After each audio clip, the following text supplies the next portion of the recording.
It's often said that when you're on YouTube, you want to add value to people's lives. You want to show them how you have been transformed. You want to help them through a transformation process.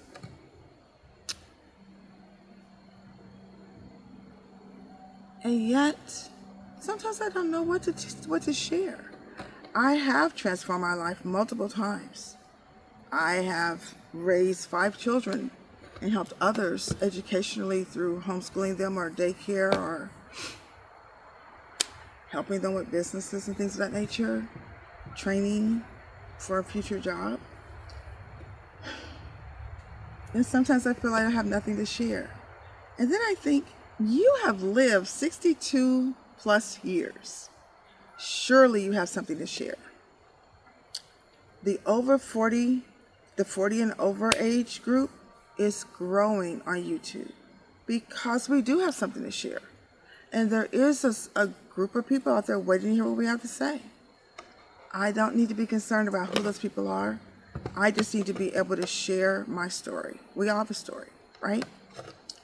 I am currently sitting in the beautiful woods at my family home down south. It is gorgeous here. Gorgeous. It's not blistering hot right now. My brother created this beautiful walkway for my mom to walk along and enjoy. My parents are retired and they have worked hard all their lives. They deserve to enjoy this land and anything else they do with their lives. And I am looking forward to retirement myself. I'm looking forward to building something that creates the income I can retire on, because let's face it, some of the jobs we have are not going to be enough to carry us to retirement. We're living longer. Some of us are healthier than we've ever been or working on being healthy, such as myself. And although we don't know what tomorrow holds, nothing's promised to us, we do know statistically that human beings are living longer. And with that being said, I don't want to work in an office building, which I'm not working in an office building, actually, I get to work remotely, but I don't want to work for a corporation the rest of my life. I love working for myself, and I want to work for myself. I want to encourage people to go after the life they want. I love encouraging people to go after the life they want. But what am I doing? Am I going after the life I want? Am I? I'm trying, but am I really? I write down thoughts and ideas, but am I really, really, really taking all the steps to create the life I want? That is the question. Yes, I have ideas. Yes, I write them down. Yes, I study. Yes, I research. But I want to put in more time to truly build the life I want. I've done it so many times in the past. I moved my young family across town. Not across town, I'm sorry.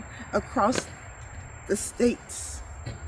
From a state I grew up in to a state I've never been before. Over 30 years ago. And I never went back home to live. I went back home to visit often, but never to live. And that one change right there changed the trajectory of my life. People often ask how I got to my home state, to my current state. And I always say, God brought me there. Because it was literally a God thing. There's no other explanation for it. I didn't plan it. It wasn't planned out beforehand. A series of events happened. And within a matter of days, literally like less than 5 days, I was moving to the state I live in now, where I had been for over 30 years. And I was blessed. I was blessed to get housing and job and eventually a car. I guess what people would call a hoopty, but it was a car, $400. My parents helped me buy that car. It was actually $500. But the gentleman that was selling it to me, he had grace and mercy on me. He sold it for me for under $500, so I have money left to get the tags and pay the taxes on the car. So I could actually drive it after I bought it. And I drove that car for many years and sold it to another single mom for $200. And when she told me she drove it to Tennessee, I was stunned.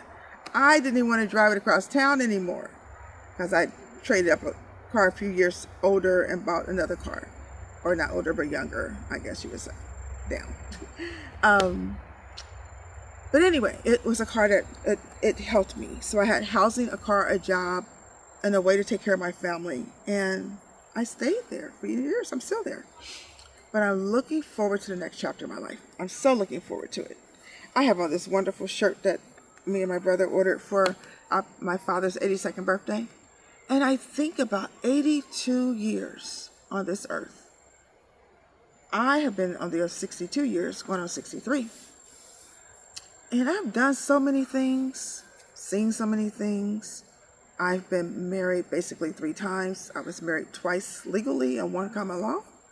I've had my children through those relationships, through those marriages. And they have been, in relationship with their dads all their lives. Whether me and their dads got along or not is besides the point. I believe children need their parents as long as they're not doing anything detrimental to them. Now, some of my children are not in contact with their dads now, and that is their choice and their right to choose so. No one's perfect, and if someone's causing you harm or emotional distress, mistrust, whatever, then it's time to move on. And I fully support them in whatever decisions they make. Side note, I have ADHD and I'm 62. So my brain goes all over the place and back again. So we might wrap this up in a linear fashion, or we may just bounce all over the place and end up back somewhere near what I started talking about. But basically what I want to say is that at the age of 62, and actually way before now, I have desired to be free from corporate America and do my own thing. I've had businesses before. I love working for myself, and I want to do that again. Except now I need to be able to make enough money to cover all my expenses. And I'm sure I will. I am so sure I will. But I just want to encourage you that if there's something you want to do and you haven't done it, why not? I am sitting here on a bench my brother made today for my mom. I am sitting here thinking about all the YouTube videos I watch on a daily basis. Not so much since I've been out here visiting my family, but when I'm at home, I watch a great deal of YouTube. A lot of it is on how to do a YouTube channel, how to get started, what to say, how to say it, how to do your scripts. I'm going scriptless right now. And I have a ton of ideas on my phone. I have a ton of ideas at home. But right now, I just want to discuss my first transformation that I remember. Let's get some water, shall we? And hopefully the light will hold up. You can still see me. Not, we will try to edit, but editing, I know.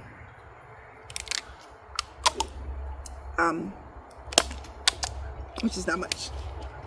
So,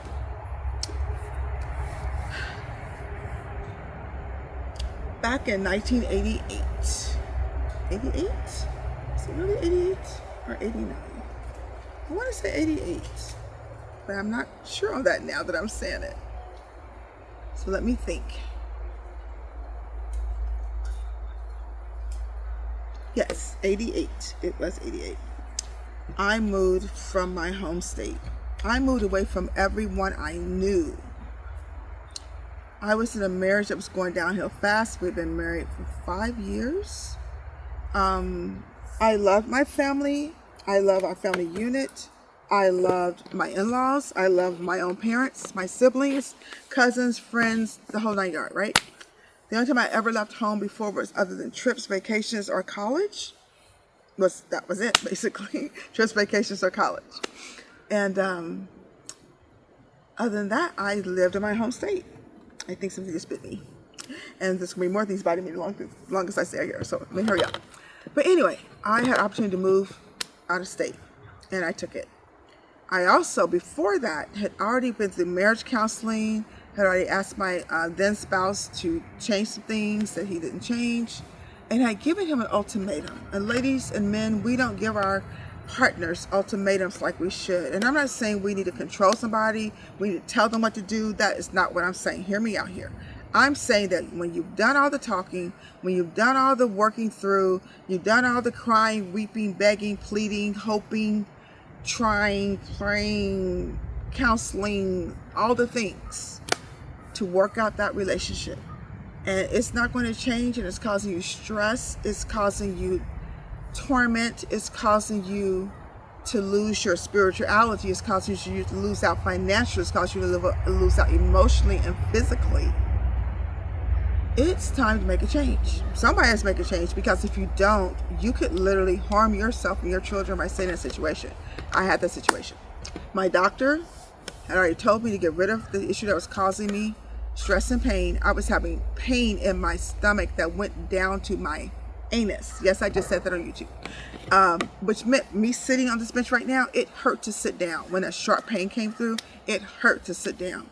And the doctor could not figure out what it was. And he said that, and I wasn't overweight then. I was only 118 pounds.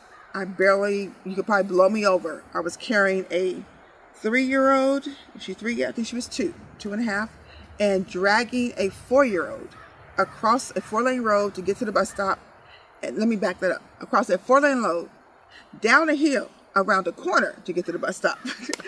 That I couldn't see the bus coming around the corner until I got there, and it was going past us after I ran across the street, down the hill to the bus stop. But anyway, I rode that bus back and forth to daycare and then back to work, which was closer to my house than the daycare. I could see my job from my porch, but I had to go the opposite direction. I digress, all over the place, right? Long story short is that I was doing all the things I could. I was paying for daycare, I was paying for food, I was paying for, well, a little bit of food, and I was paying for the rent. And my then husband was not holding up his end of the bargain, and he was doing some things he should not have been doing, and using the money in ways he should not have been doing. His money that he was making, it was for the family. And so after much counseling, after giving him an ultimatum that if he didn't change in 30 days, I was leaving, God provided a way out. Hear me? God provided a way out. I did not go to my church and say, hey, can I live with a church member? I did not go to my family members and say, can I live with you? Because I'd done that before, didn't want to do that again. And I was struggling to pay our rent so we could stay in our home. And I could have continued to do that, but it was too stressful. It was too much. And I needed to make a change. Little did I know that God was working in the background to make that change. And what he did was he sent a family member from down south, actually. Well, we knew each other from down south at the family reunions, but he did not live down south anymore. He lived east of my home state, him and his wife. And so my parents, unbeknownst to me, I suppose, had already had a conversation with my cousin and asked if I could live with them while I tried to find a job and all the things and live in their state. Like, it was basically arranged. And my mom was like, hey, why don't you go back with your cousin and we'll keep the kids for a couple of months while you look for a job and a place to live, and you can come back and get them. And let me say this, my kids were young. I had never left my kids. I don't even know how many nights they spent away from me, if any. I truly don't believe they spent the night away from me. I could probably count on one hand how many nights they may have spent the night with my family. That's including my mom, my stepmom, and my dad, and my stepdad. Both my parents were remarried. I adored both of their spouses, so it was not an issue. But I do not remember them spending the night on an ongoing basis kind of thing. So I'm trying to make this quick because I'm all over the place, right?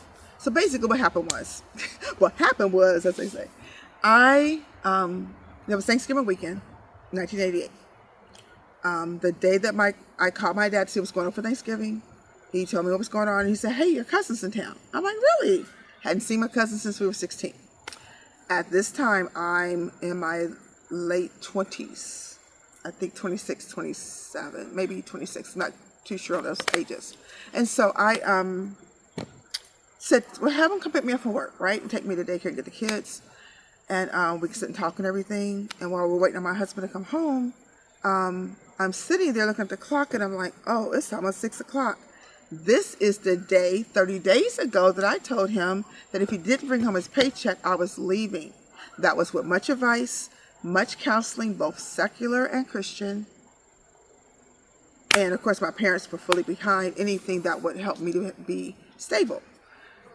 And even his mother was behind. My mother-in-law, I had already talked with her about the situation, and she was like, whatever you need to do, I support you fully.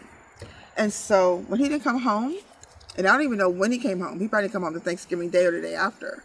But he didn't come home that night because he wasn't looking for us. I packed up our things and went to my parents and stayed there for the rest of the weekend. And that Saturday after Thanksgiving, so my mom suggested I move away and then come back and get my kids. And they agreed to keep my kids.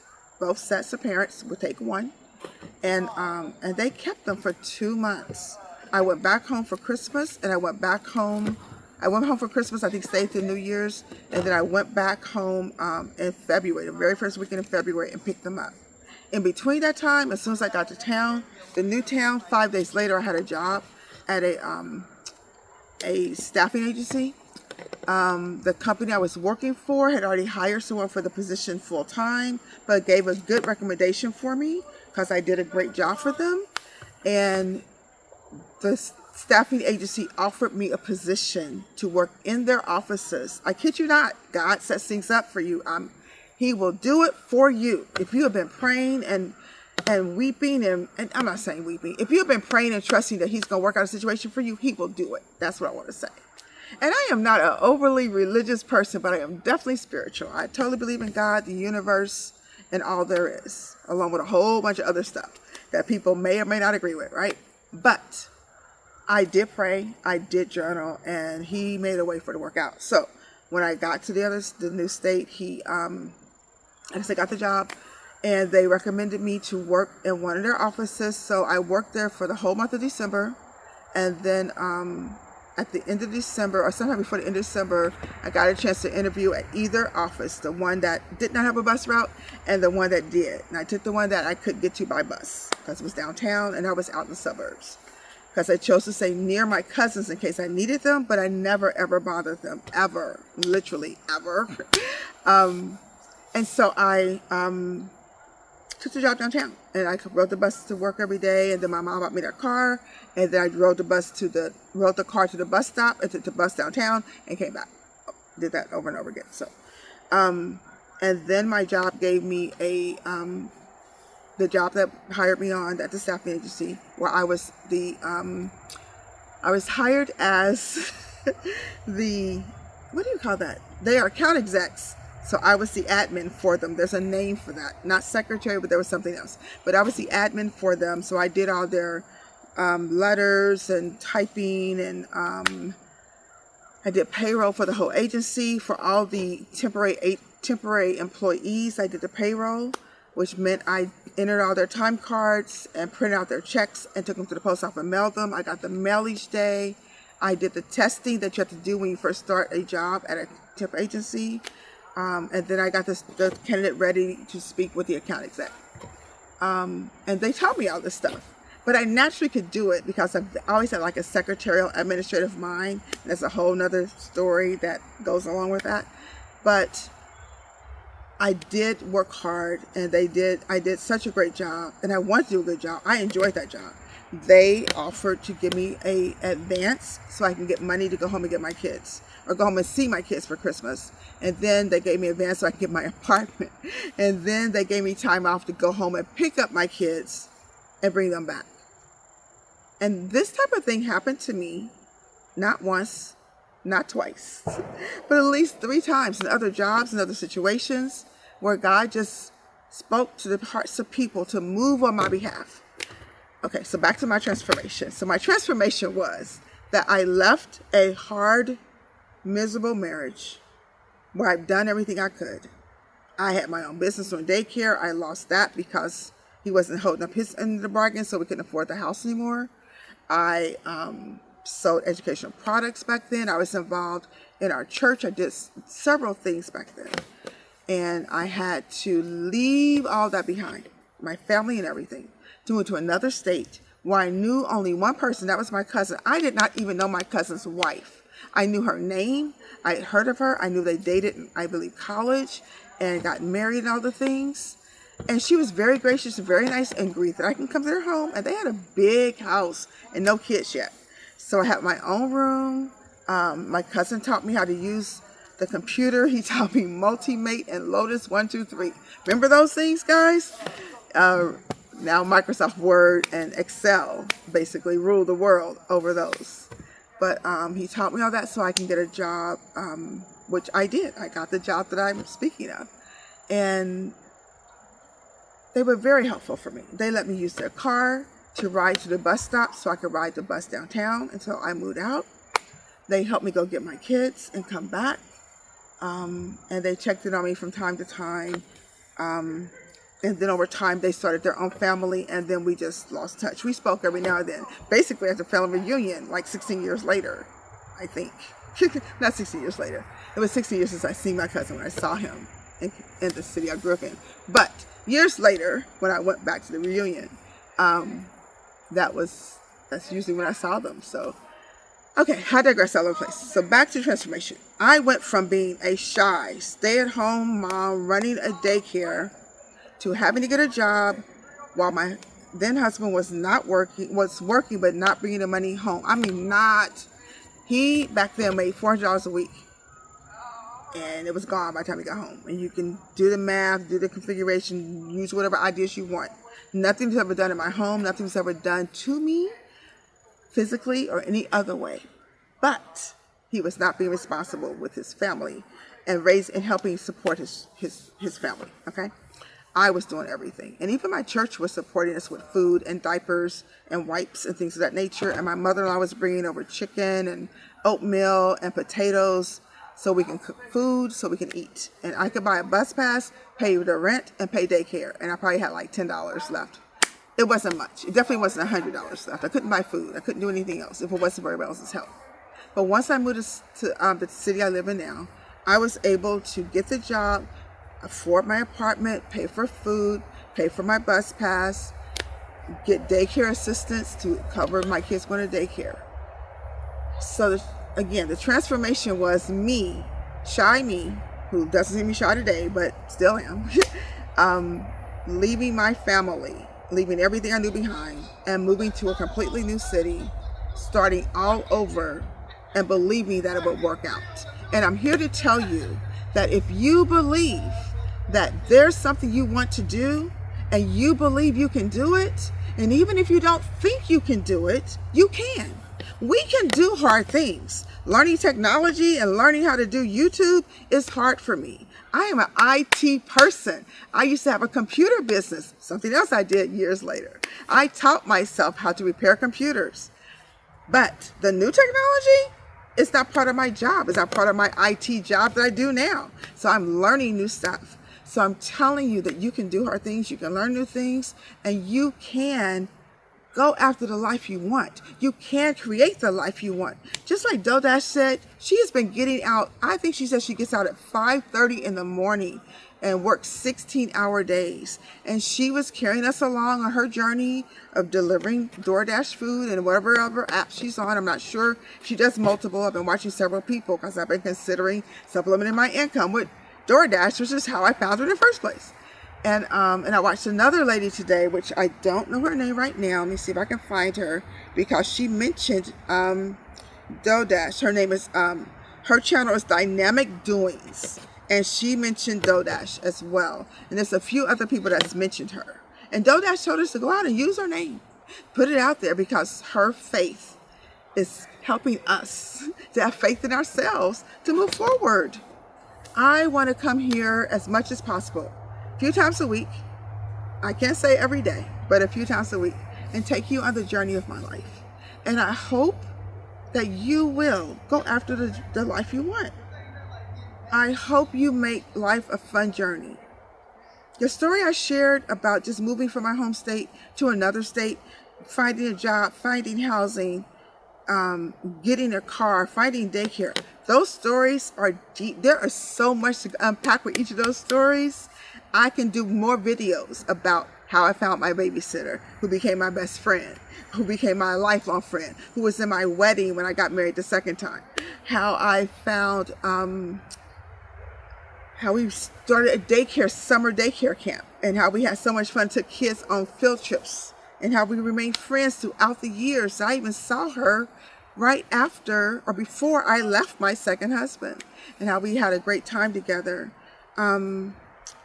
Even with leaving my kids and coming back to moving to another state, I was able to go home each year for my kids to go there every summer, spend time with their family, and grow up with their cousins over the summers for a few weeks. So, and the skills I learned at my job helped me in future jobs along the way. The housing, the place I moved into, that apartment, normally you need to prove certain amount of income to move in. And I think my cousin was going to help me. He may even help me as far as helping sign on the lease. I don't know. That's probably not true. No, he couldn't have done that because he didn't live there. He had his own place. So, but he helped me as far as encouragement. He didn't give me the down payment. He didn't give me any money towards it. He didn't do none of that. But he encouraged me. And I didn't have furniture yet. Oh, no. I take that back. He helped me go home to get my furniture in a pickup truck. And we slid across the highway on black ice. I was driving when that happened. And we are still here to say that we survived. We didn't get hurt. Truck was fine. But black ice came out of nowhere. And we made it back. Made it to my home state and back home. So, I don't know if my video is still going because my watch just went off, which means that phone just went off as well. So, I'm going to end right here. Don't let nothing keep you from going after your dreams. This right here, I told my dad I want a tiny house right in this area where I'm looking at right now. And there's enough land over here that I can put a tiny house anywhere. I want to be a minimalist. And I will one day. I will get rid of all the clutter and junk that I have in my house so that I can be free and not pay the high housing cost and live in something smaller where I can travel and be free. So go out there and be free, people. Go out there and find what you love. Do what you love. Take a chance. Take a chance on life. What do you have to lose? The time is going to pass anyway. Get busy.